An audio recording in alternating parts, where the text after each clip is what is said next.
Gamers all around the world, today we're gonna do something that no one's ever done before.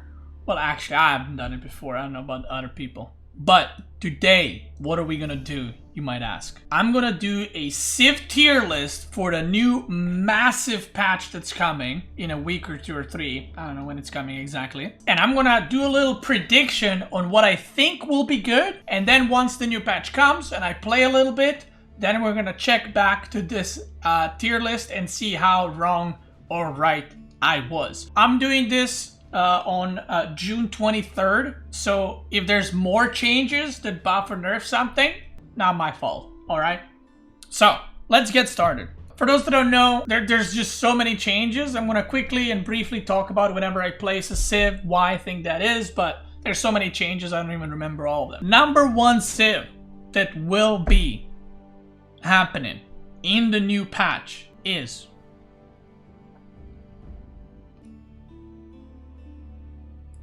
HRE. I am disgusted by HRE. It's an insane Civ in my opinion, and it's getting buffs. For those that don't know, HRE right now in this patch has insane win rate in tournaments. It has the highest win rate in the past 3 weeks in Road to Wololo out of any Civ, and it's getting buffs in the next patch. Okay, just to explain something, I mean this Civ tier list for high level play. I don't mean like, I know Bob and Joe are gonna be like, no, HRE sucks in bronze. Yeah, well, HRE doesn't suck in bronze. You suck in bronze. Okay, there's two different things. But I think HRE is gonna be really good. I think a lot of the gameplay will be based around cavalry run-bys, which HRE does really well because their economy is just through the roof. I think it's very hard to stop HRE going castle, and with the buffs they're getting, it's going to be even harder to stop it.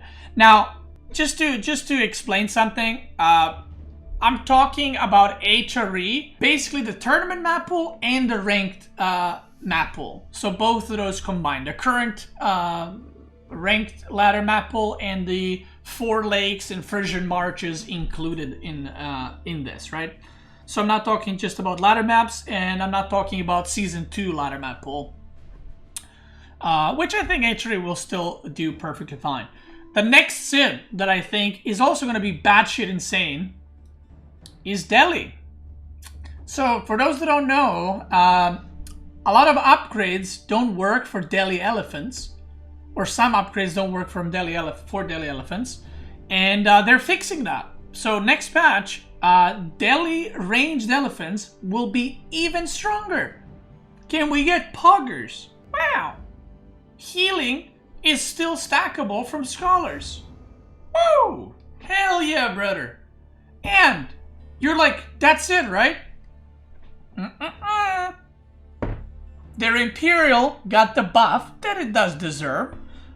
All the upgrades go from times 15 speed to research it, or 15 times slower, to 12, because their Imperial upgrades take way too long. So not only Delhi is gonna crap on you in Feudal, not only Delhi is gonna crap on you in Castle, but there's a chance they're gonna crap on you in Imperial too. Amazing. I actually think I think HRE is an S tier if played well. Like, you gotta play it well. Delhi is just gonna be so fucking strong. Like HRE is super strong if played well, but it can be stopped. I think Delhi is just going to be so difficult to stop.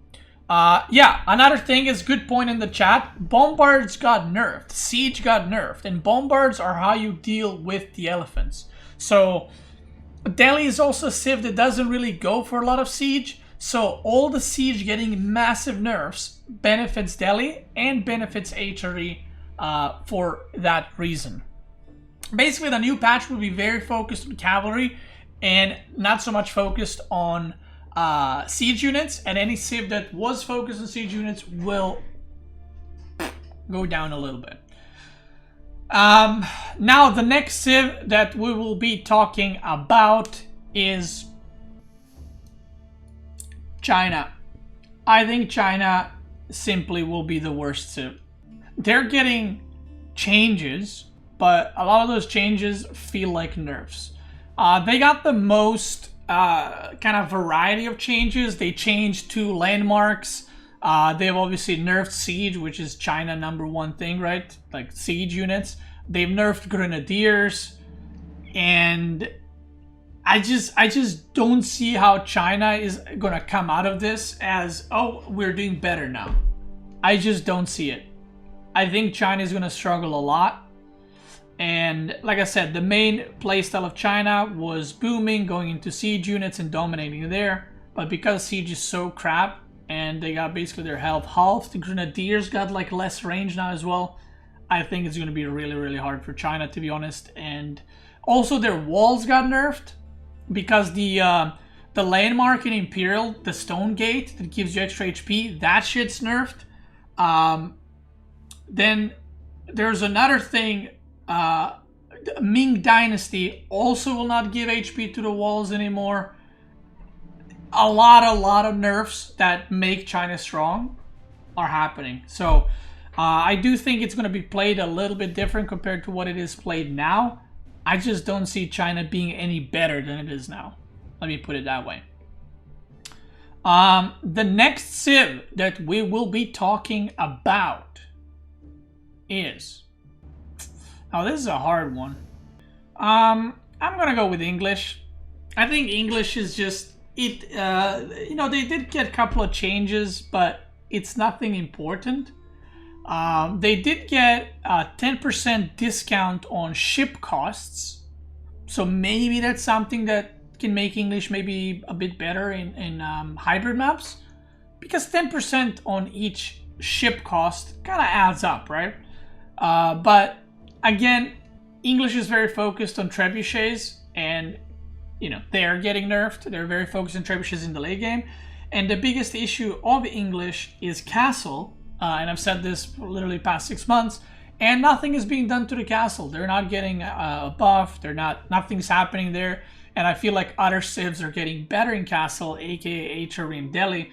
So I think English is just gonna struggle, and I do think that English desperately needs a buff in Castle Age somehow. Because right now, the only thing they got is the attack speed aura, but it's so hard to get map control with English. It's so hard to do anything to get out on the map. So, yeah.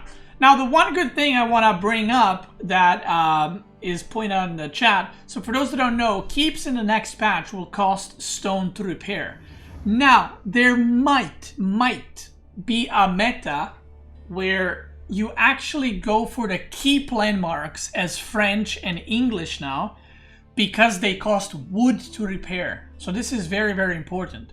They cost wood to repair, but normal keeps will cost stone. So there is a chance that those landmarks might become a thing because you can repair them forever, technically. And then every other civ basically has no keeps because they're trash, but English and French and Rus can also make defensive landmarks that cost wood to repair. So that's something to keep an eye out, but I think it's just gonna be crap, to be completely honest. Now let me see something. Did Abbasid get anything? I don't think Abbasid got shit, to be honest. No, I don't think Abbasid got shit.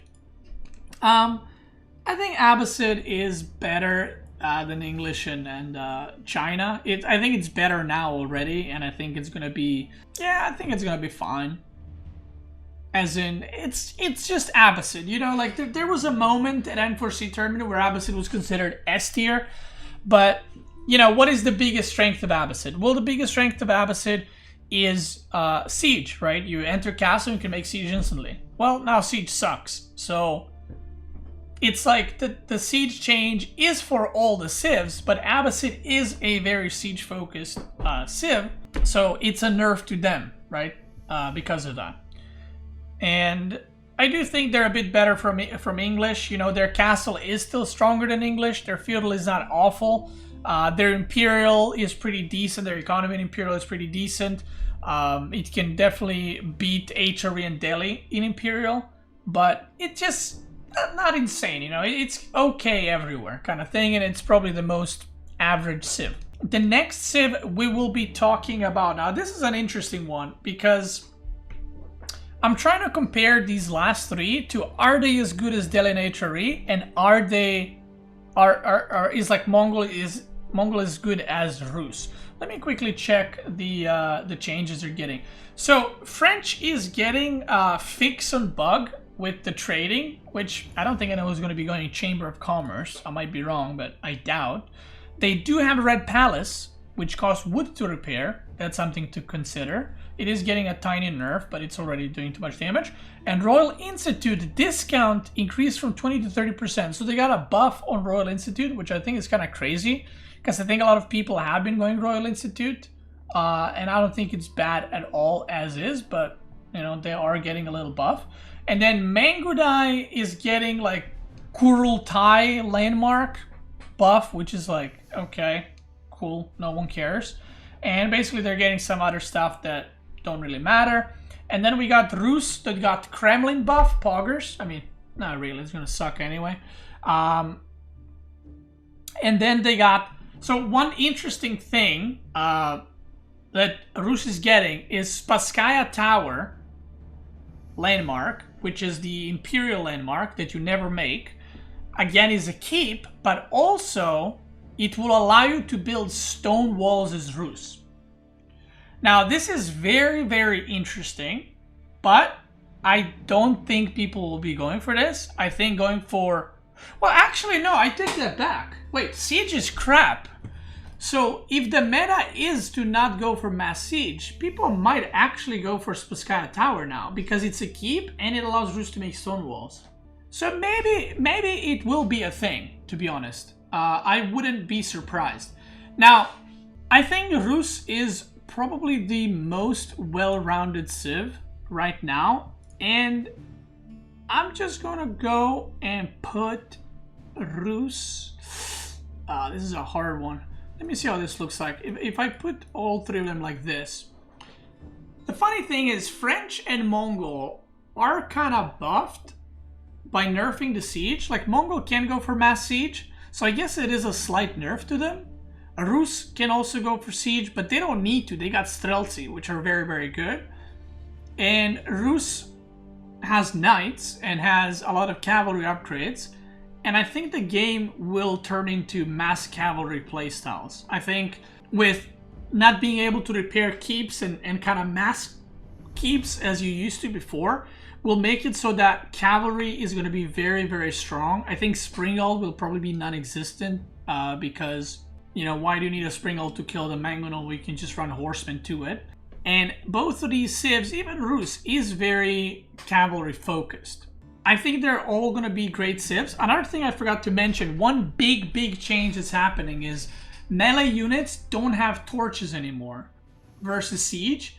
Instead, they actually just auto-attack, but they need to be closer to Siege to auto-attack. So I'm not sure how that's going to play out. I'm pretty sure that's buff to horsemen or to cavalry or to melee against Siege and not a nerf. Like, yeah, you do need to come closer and potentially there can be some body blocking done, but I think you actually do more damage. So we will see. I'm trying to check the S tier and A tier again. I think Rus is just such a well-rounded civ. I don't think it has any weak matchups right now. I think its late game is going to be really strong. They can build stone walls. I'm probably going to put Rus actually in S tier. And I do think that Mongol and French is good, but French has its counters, and I feel like it's both of these two civs, French and Mongol, they're really good, but at the top level, I do feel like they're dropping out of popularity a little bit. In the last 2 weeklies specifically, I haven't met many Mongol and French bans. Most people at a high level are banning Rus or HRE, and I think in the next patch people are going to go back to banning Delhi again. The reason why people ban Rus, by the way, is because it's a civ that works on any map. Like, it's just a very well-rounded civ. It's not OP in any way, but it doesn't have a weak matchup. It can kill, I feel like, any civ in feudal. It can go castle, it can go imperial, and that makes them very, very scary. Yeah, Golden Gate is super strong. And I think that with the siege nerf and with no keeps and stuff, armies like Stealthy plus whatever are going to be really strong, and they have Knights plus Horse Archers, kind of just being fast and mobile army. And I do think that even right now, I feel like Mongol is a really good civ, but at the same time, Mongol feels like very... It kind of feels like Protoss in StarCraft 2, where every Lancer you make, you kind of have to keep it alive if you're rushing castle. And if you take a little bit too much damage on your units and stuff, you can die super, super easily. And it's very dependent on how feudal to beginning of castle goes, and if you're not set up properly by then and do some damage or force your opponent into some kind of mistake, I feel like if you're playing Mongol on an equal playing field against some of these other civs, you're just gonna lose straight up. To put in perspective, like Mongol versus HRE, if you don't stop the relics, the HRE will completely walk over you. Mongol versus Delhi, if Delhi gets a sacred site over you, you will not be able to come back into the game. The Mongols don't have comeback mechanics. They're like map control mechanics. And that's very good. It's very strong.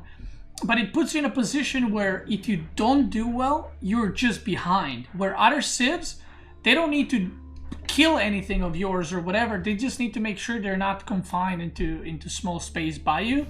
And I've also seen a lot of games against Mongols where both players go castle, and then the opponent against Mongols just adds 2 TCs. Because Mongols can't just add 2 TCs. It costs a lot of wood, and your income compared to some of the other civs is not as great because you go pastures super early.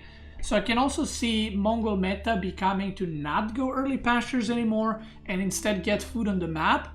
So that would allow you to use the pasture wood for an extra TC. So I don't think Mongols is a bad civ by any means. I just think that the power of Mongols has dropped off a little bit.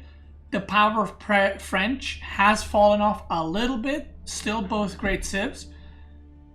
But some of these other civs like HRE, Delhi, Rus are pretty much playable on every map. Like the hybrid maps that we got introduced recently for the tournaments, Frisian Marches and the Four Lakes. Rus is super strong on it. HRE super strong on it. Delhi so-so, but then French and Mongols, well, Mongols specifically, has not seen almost any play on those 2 maps. And French has seen some play, but I feel like it's not that great. So, yeah. This is not 100% truth, by the way, in this civ tier list, what is written here, what's up on the screen here. But these are my predictions for Season 2 of Age of Empires 4. And like I said, when Season 2 comes out, we'll wait a week or 2 of me playing some ladder games. You guys play some ladder games, and we're going to review this list that I've just made. Maybe adjust some of the tier list. Maybe there's going to be new changes. Either way, I think this is pretty on point. I love that tree. Love it. It's my favorite civ by far, by the way. By far. Anyway, if you're watching this on YouTube, I want to thank you guys so much for watching. I hope you have a great day, morning, or night. Gamers, that is it for today's video. Twitch gamers, let's keep going.